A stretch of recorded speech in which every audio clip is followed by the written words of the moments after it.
Guys welcome to मेरो blog र हजुरहरू सबैलाई स्वागत छ फेरि मेरो नयाँ ब्लगमा। र आज चाहिँ मेरो भएको छ म्युजिक क्लासको प्रोग्राम।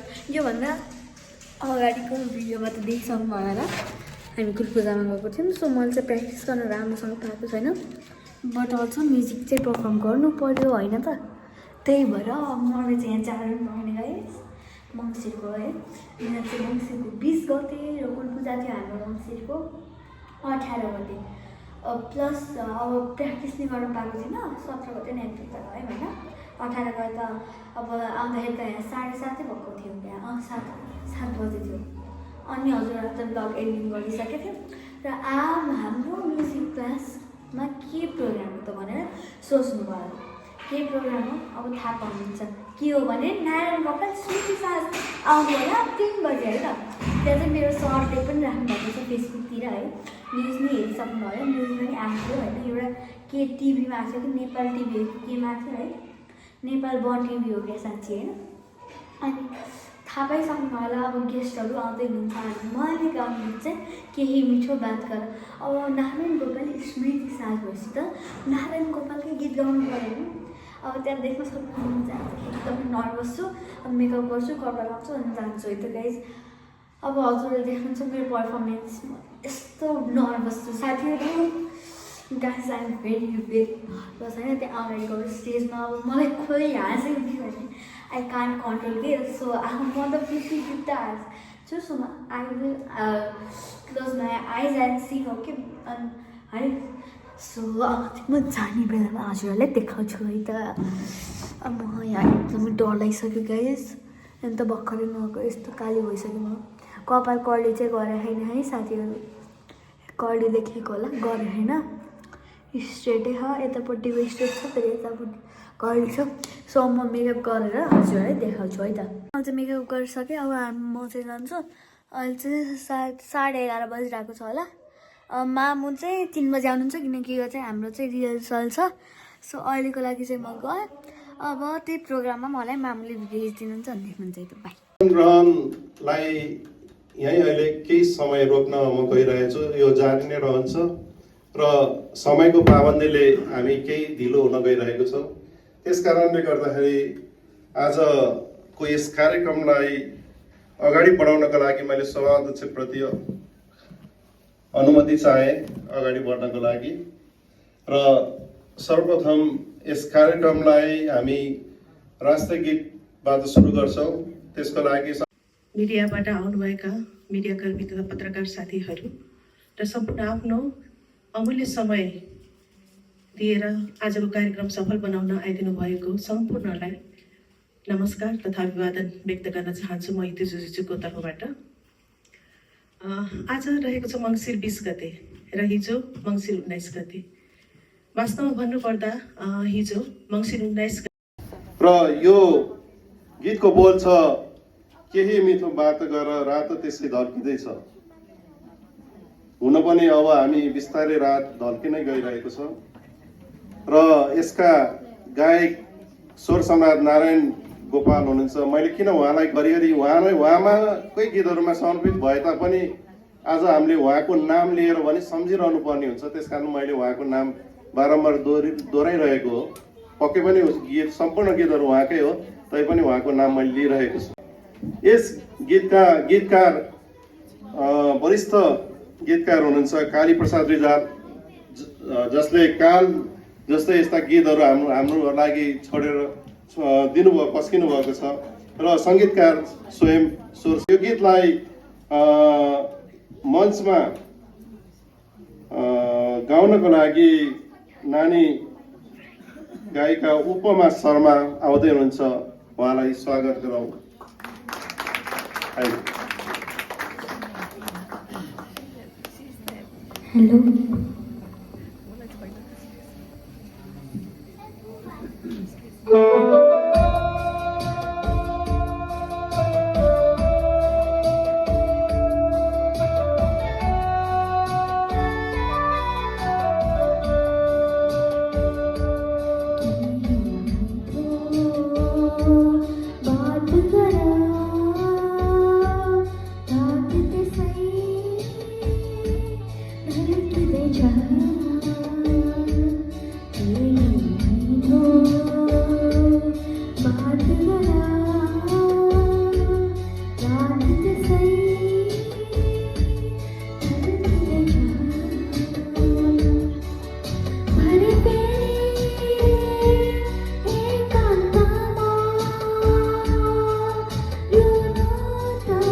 धन्यवाद उपमाज्यूलाई।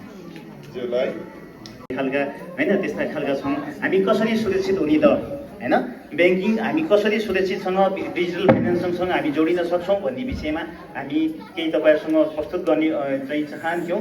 तर चाहिँ यो माहौलले चाहिँ हामीलाई त्यो प्रस्तुत गर्न मनले दिएन, किनभने यस्तो साङ्गीतिक माहौल हामी चाहिँ अब श्रद्धा सुमनको कार्यक्रममा छौँ, स्मृति कार्यक्रममा छौँ। त्यो हुनाले चाहिँ यति भन्दै यो कार्यक्रम सफलताको साथ सम्पन्न होस्। हामीलाई यो महत्त्वपूर्ण स्थान प्रदान गर्नु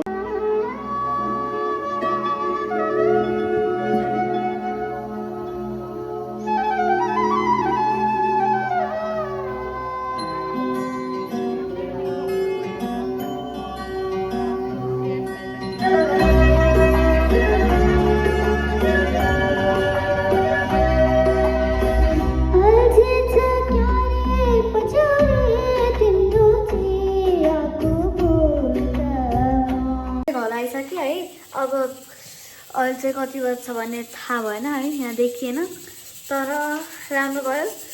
एकदमै थाकेको थिएँ पुरै उसबाट है। सो आजको लागि यति भन्न चाहन्छु र आजको ब्लग यहीँ एन्ड गर्न चाहन्छु। सो अब नेक्स्ट ब्लगमा मिलाउँला है त, बाई।